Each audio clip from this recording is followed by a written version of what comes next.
तो हम स्टार्ट कर रहे हैं आंसर नंबर 11। एक्सरसाइज नंबर चल रही है 10.2।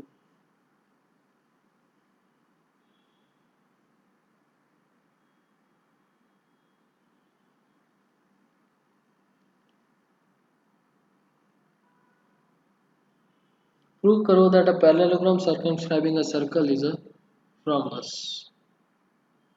तो एक rhombus बना लेते हैं और एक सर्कल बना लेते हैं।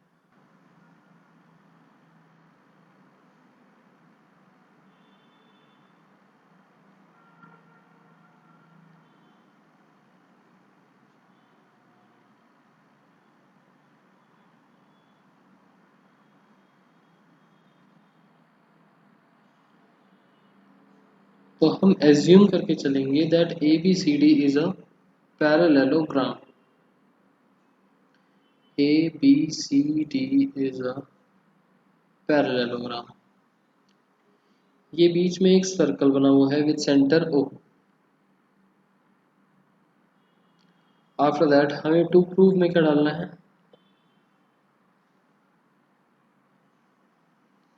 ए B C D is rhombus। Now proof.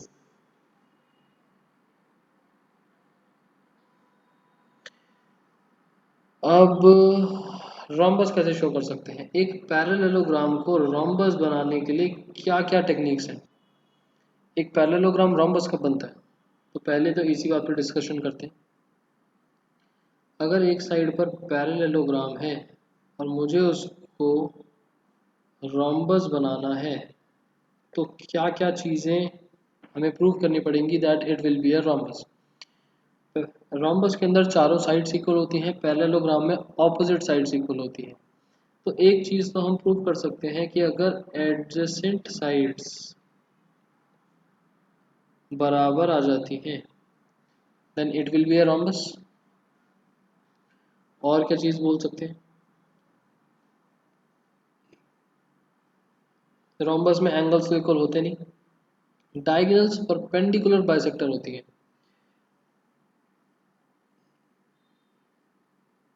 यहाँ पर डायगोनल्स बनाना बड़ा मुश्किल है कि डायगोनल्स से कुछ प्रूफ कर पाए। डायगोनल्स परपेंडिकुलर बाइसेक्टर होती हैं, पॉइंट तो लिख ही लेते हैं। एक पैरेललोग्राम में अगर डायगोनल्स परपेंडिकुलर बाइसेक्टर हैं तो रोम्बस की कैटेगरी में गया। और क्या चीज़ बोल सकते हैं रोम्बस के लिए?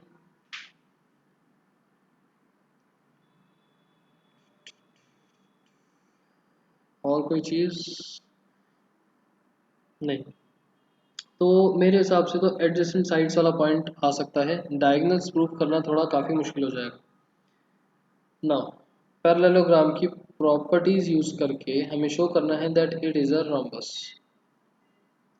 क्या करें?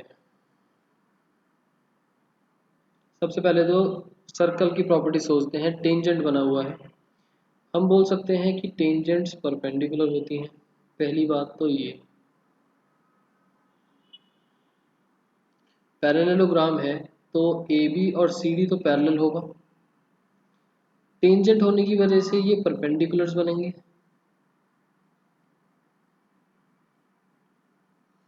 दूसरी बात, टेंजेंट्स की वजह से साइड्स और टेंजेंट्स आर इक्वल। तो अगर मैं इसको पी क्यू आर एस नाम दे देता हूँ तो ए पी और ए एस बराबर पी बी और पी बी क्यू बराबर, इस तरीके से। सो मुझे जहाँ तक लग रहा है ये दूसरी वाली थ्योरम ज़्यादा अच्छी काम करेगी। हम स्टार्ट करते हैं। अगर मैं ए पॉइंट को देखता हूँ तो मैं क्या निकाल सकता हूँ? A P is equals to A S. अगर मैं बी पॉइंट को देखता हूँ तो B P is equals to B Q. अगर मैं सी पॉइंट को देखता हूँ तो C R is equals to C Q. और अगर मैं डी पॉइंट को देखता हूँ तो D R is equals to D S. इन सब पे कौन सी थ्योरम अप्लाई हुई? इन सब पे थ्योरम अप्लाई होगी that tangent from an external point to circle are equal in length. Okay, now मैंने सेम पीछे भी हमने एक क्वेश्चन करा था, इन सबको इस तरीके से लिखा है सच दैट ए बी और सी डी के जो पार्ट्स हैं, सच दैट ए बी और सी डी के जो पार्ट्स हैं वो सारे एल एच एस में आए, and B C A D के जो पार्ट्स हैं वो सारे आर एच एस में आए। अब मैंने क्या करा, एडिंग दीज इक्वेशंस,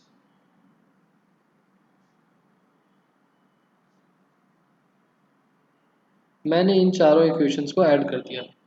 तो A P plus B P plus C R plus D R is equals to A S plus B Q plus C Q plus D S. A B plus B P मिलके A B, C R और D R मिलके C D, A S और D S मिलके A D, B Q and C Q मिलके B C. ना अगर हम ध्यान से देखें तो ए बी, इसको भी हम ए बी लिख सकते हैं, ए डी, और इसको भी हम ए डी लिख सकते हैं। Reason being opposite sides of a parallelogram are equal.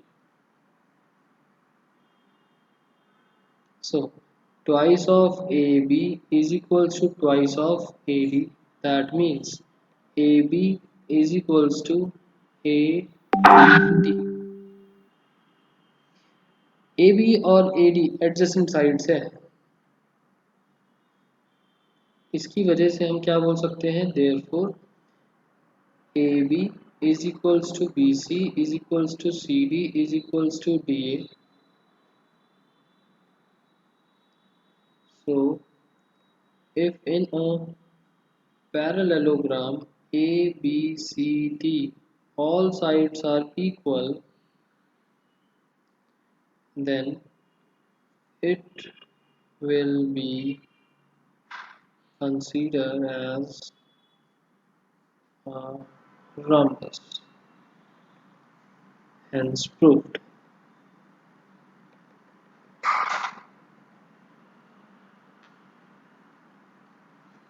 Clear?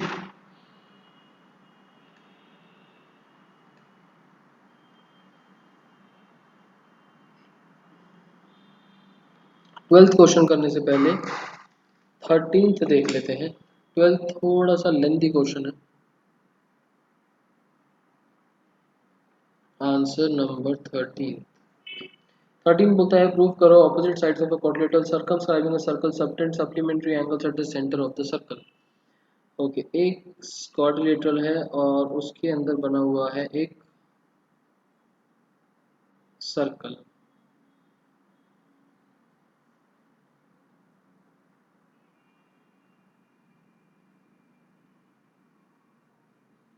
Let's say ऐसा ए बी सी डी, जहां पर ज्वाइन कर रहा है पी क्यू आर एस, ये बीच का हो गया सेंटर। और यहाँ पर हमको बोला कि प्रूव करो ऑपोजिट साइड्स जो है क्वाड्रिलेटरल की, they subtend supplementary angles at the centre of the circle. मतलब ए बी और सी डी मिलके सेंटर पर सप्लीमेंट्री एंगल्स बना रहे हैं।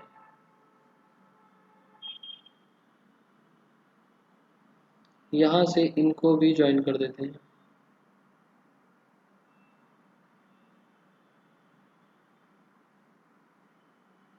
ठीक है, इसको मार्क कर दिया ओ पॉइंट। अब कहने की बात यह है कि गिवन में तो ऐसा कुछ है नहीं, क्योंकि एक सर्कल गिवन है और कुछ भी गिवन नहीं है।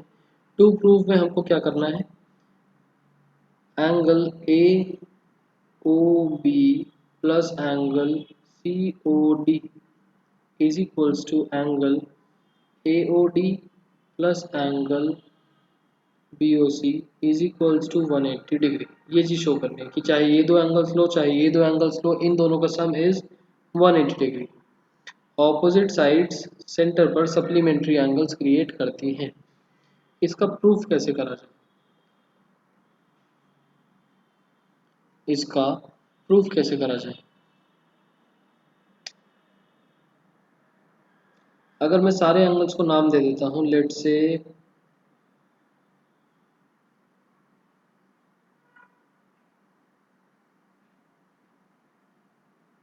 1 2 3 4 5 6 7 8। ओके, नाउ अगर मैं कंसीडर करता हूं AOS एंड AOP ट्रायंगल्स को, AOS एंड AOP, मैंने कंसीडर करा triangle AOS and triangle AOP।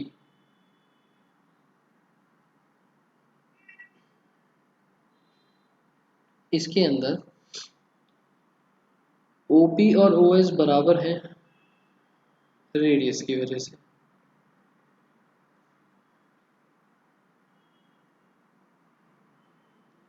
AP और AS बराबर हैं थ्योरम की वजह से। और तीसरा OA और OA बराबर है कॉमन होने की वजह से। So these triangles are congruent by SSS, congruency rule. और अगर ये कॉन्ग्रुएंट हैं दोनों ट्रायंगल्स, तो हम यहाँ से क्या फैक्टर निकाल सकते हैं? Angle 2 is equals to angle 3।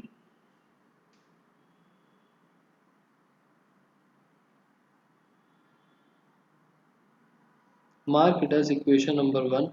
And इसी की तरीके से हम और रिजल्ट्स क्या निकाल सकते हैं? Similarly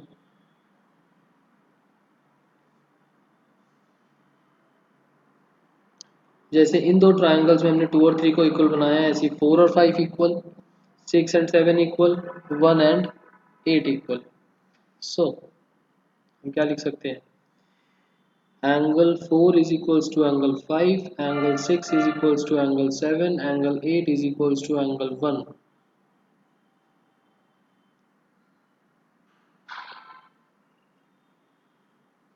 same method as above, जैसे ऊपर हमने शो करके दिखाया था। ठीक है, mark it as equation number 2, this one 3, this one 4th। Now अगर हम ऑपोजिट एंगल्स देखते हैं, जैसे कि हमको जो शो करना है, नाउ हमें शो करके देखना है angle AOB plus angle COD। Angle AOB में एंगल 1 और 2 लाई करते हैं। या फिर इस तरीके की जगह एक काम करते हैं, इस तरीके से करने की जगह हम सारे एंगल्स ऐड कर देते हैं। Angle 1 plus 2 plus 3 plus 4 plus 5 plus 6 plus 7 plus 8 is equals to 360 degree. 360 degree reason sum of angles of circle. Circle में सारे एंगल्स का सम इज 360 डिग्री। अब यूजिंग 1 2 3 4 इक्वेशन, 8 और 1 सेम बात है, 6 और 7 एक बात है, 4 एंड 5 एक बात है। सो हमारे लिए काम का क्या है? AOB और COD अगर देखना हो तो 1 2 काम का है, 5 6 काम का है। बाकी सबको चेंज कर देंगे 1 2 5 6 को छोड़ के। 1 2 छोड़ा, 5 6 छोड़ा और इन चारों को कर दिया चेंज। एंगल 1 को 1, एंगल 2 को 2, एंगल 3 चेंज करके हम लिख सकते हैं एंगल 2, एंगल 4 चेंज करके हम लिख सकते हैं angle 5, 5 as it is, 6 as it is, 7 को चेंज करके लिख सकते हैं 6 और 8 को चेंज करके 1 इज इक्वल्स टू 360। यहाँ से देखो तो सारे एंगल्स डबल डबल हैं, तो twice of angle 1 plus 2 plus 3 plus 4 is equals to 360। 1 और 2 को ध्यान से देखा जाए तो ये बनेगा एंगल AOB। 3 और 4 को ध्यान से देखा जाए तो ये बनेगा एंगल COD। 2 दूसरी साइड पर गया 360/2 दैट इज 180 डिग्री, और यही हमको प्रूफ करना था।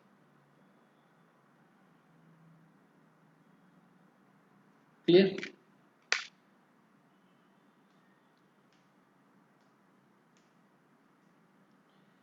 अब बात आती है हमारा क्वेश्चन नंबर 12। ध्यान से देखना, थोड़ा सा ट्रिकी क्वेश्चन है और लंबा भी है। कैसे करें?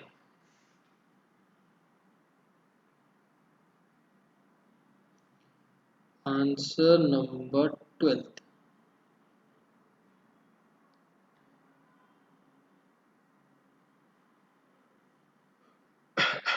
एक ट्रायंगल है और ट्रायंगल के अंदर है circle.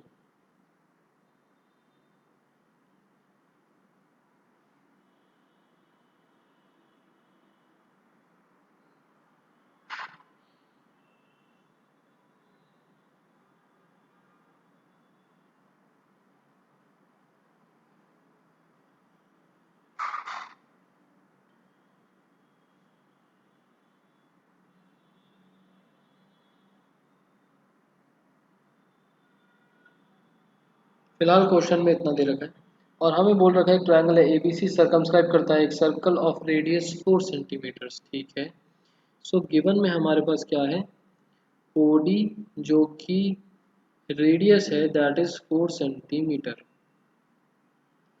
BD and DC into which BC is divided। अच्छा, BD को डिवाइड, BD और DC में डिवाइड कर दिया BC को। D पॉइंट ऑफ कांटेक्ट है, पॉइंट ऑफ कांटेक्ट होने का मतलब BC इज द टेंजेंट, मतलब ये परपेंडिकुलर हो गया पॉइंट ऑफ कांटेक्ट। गिवन नहीं है बट बोला है D is the point of contact. D अगर पॉइंट ऑफ कांटेक्ट है that means it will be a tangent, point of contact है that means it is a tangent and tangent is perpendicular to the center,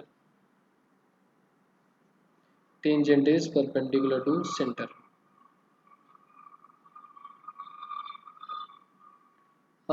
उसके बाद बोला है कि अच्छा 8 and 6 centimetres के, this is 8 centimetres, this is 6 centimetres. Find the sides A B and A C, A B और A सी की length निकालनी है। टू फाइंड में है ए बी एंड ए सी की लेंथ।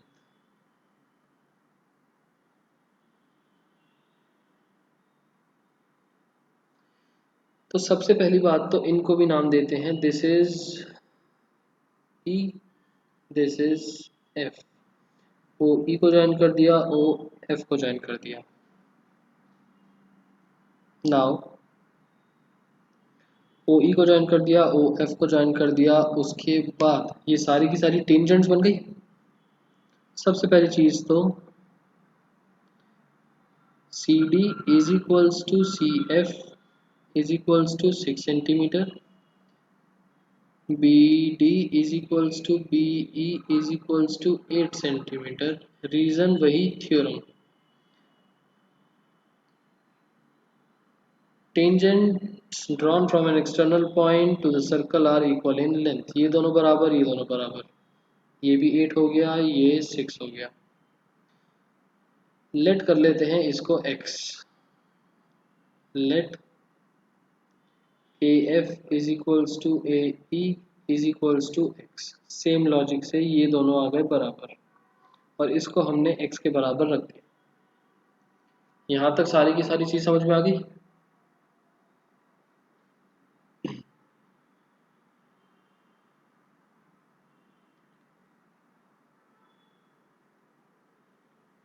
ठीक, now what we will do is हम join करेंगे ओ ए, ओ बी, ओ सी।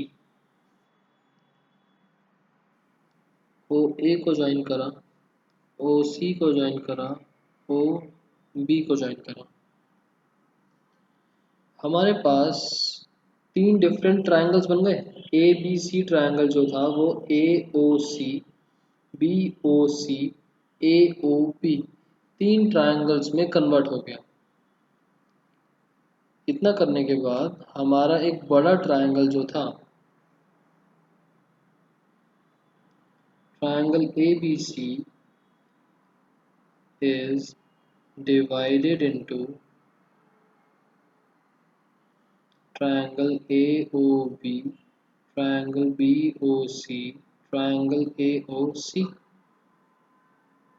ठीक,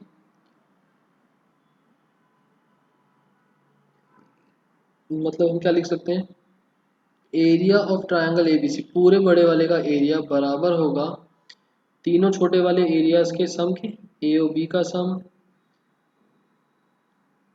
area of triangle BOC plus area of triangle AOC। तीनों ट्रायंगल्स के एरिया के सम के बराबर होगा ये। Mark it as equation number 1। और अब इंडिविजुअली हर एक का निकालेंगे। स्टार्ट करते हैं ट्रायंगल ABC से। एरिया ऑफ ट्रायंगल ABC, हमारे पास सिर्फ 3 साइड्स गिवन है, हम इसमें लगाने वाले हैं हेरॉन्स फॉर्मूला। ट्रायंगल ABC के अंदर हमारे पास 3 साइड्स हैं, let it be ABC। A length है हमारे पास x प्लस 6, बी लेंथ है हमारे पास x प्लस 8, सी लेंथ है हमारे पास 6 प्लस 8 दैट इज 14। इन तीनों से अगर देखा जाए तो s कितना आएगा, a plus B plus C upon 2। आप अगर कैलकुलेट करोगे तो आपको s की वैल्यू मिलेगी x plus 14।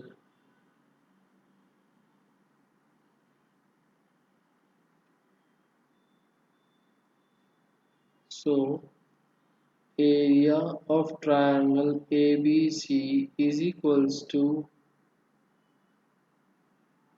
S, S minus A, S minus B, S minus C।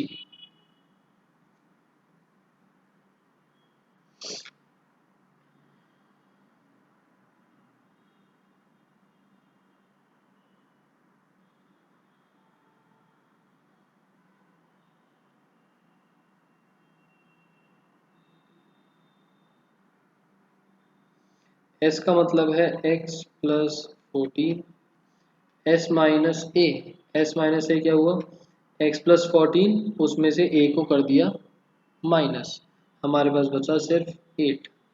S minus B, x plus 14 minus x minus 8, ये बचा 6। S minus C, x plus 14 minus 14, यहाँ पर बचेगा सिर्फ x। इसको फिलहाल यहीं पर छोड़ देते हैं, mark it as equation number 2। अब निकालते हैं छोटे वाले ट्रायंगल्स का area.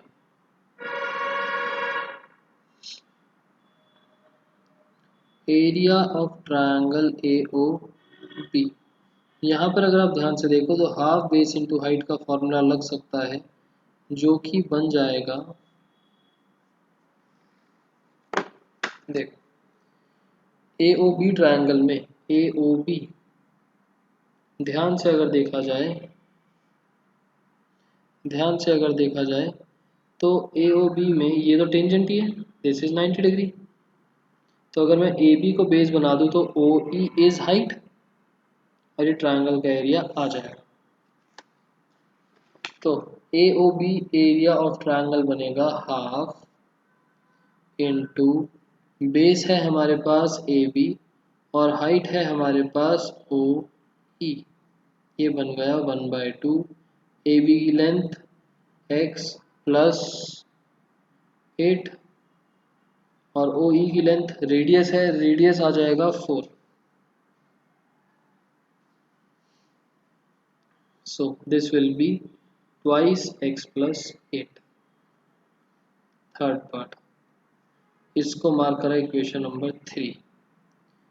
Area of triangle BOC, same half base into height. Half base आएगा हमारे पास BC और हाइट आएगी OD। Half into base B C आ जाएगा 6 + 8 14 और ओडी आ जाएगा 4। ये बना 28। Mark it as equation number 4।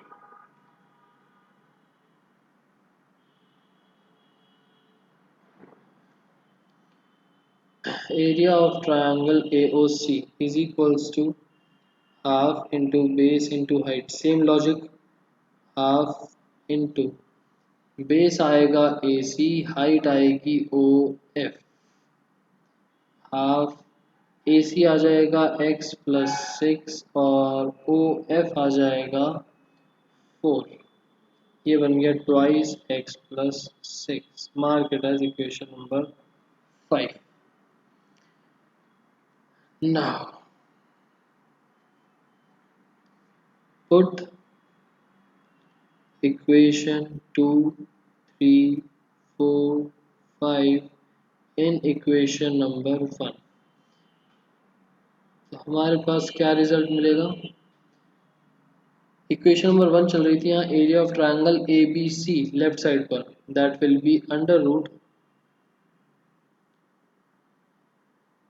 x+14 into 8 into 6 into x बराबर, यहाँ रूट नहीं है, twice x+8 plus 28 plus twice x+6। थोड़ा सा ठीक करते हैं। x+14 8 6 48 x।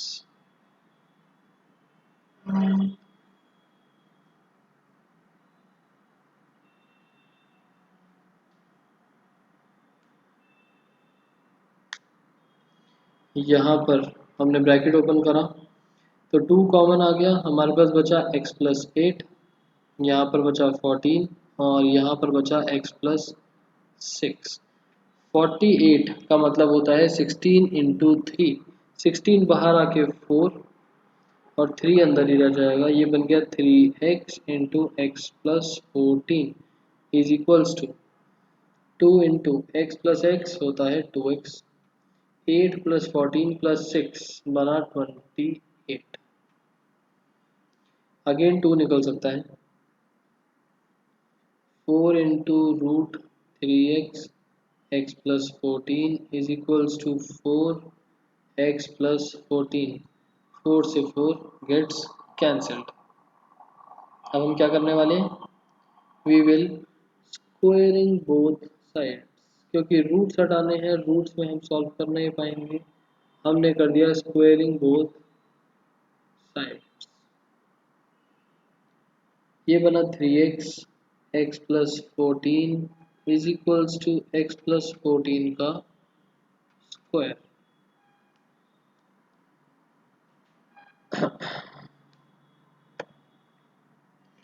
अब इस क्वेश्चन में x की वैल्यू नेगेटिव नहीं जा सकती because x is greater than 0। तो मैं x+14 और x+14 काट सकता हूँ, but make it a habit कि हम डिवाइड में ले जाके ना कट करें। सो हम ब्रैकेट्स ओपन कर देते हैं, थोड़ा सा लेंदी पड़ेगा। ये बना 3x² plus 42x is equals to x² plus 28x plus 196। x² इधर आया 2x²,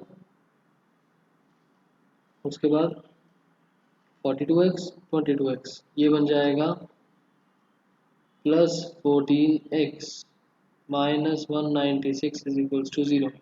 2 हट सकता है, ये बना x² plus 7x minus 98 is equals to 0। अब बस फैक्टराइज करने का सोचना है कि फैक्टर्स क्या बनेंगे। x² प्लस 7x माइनस 98 क्या बनेगा?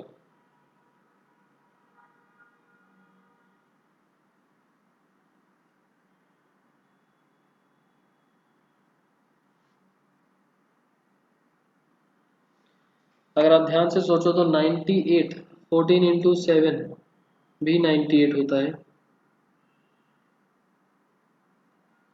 14 इंटू 7 भी 98 होता है। सो माइनस का फैक्टर है, ये बन जाएगा x square plus 14x minus 7x minus 98 is equals to 0। So factors बनेंगे x plus 14 x minus 7 is equals to 0। x की दो वैल्यूज आ गई -14 and x is equals to 7.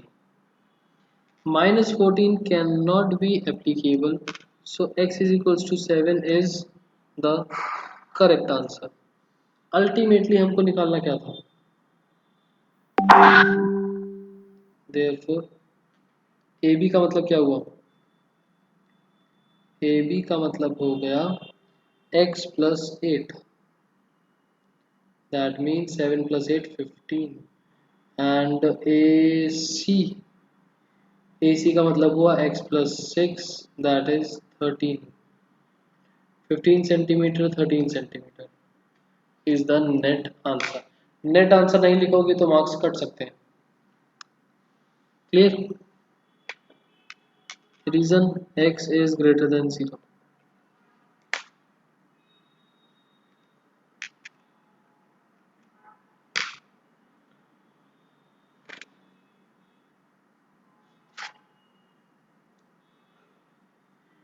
Clear?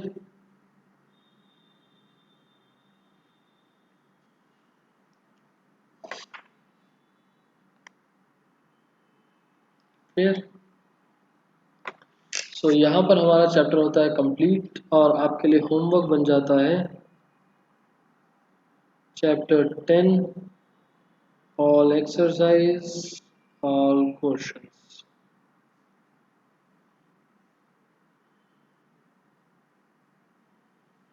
Okay, तो आज की क्लास यहाँ पर ख़त्म करते हैं। बाय।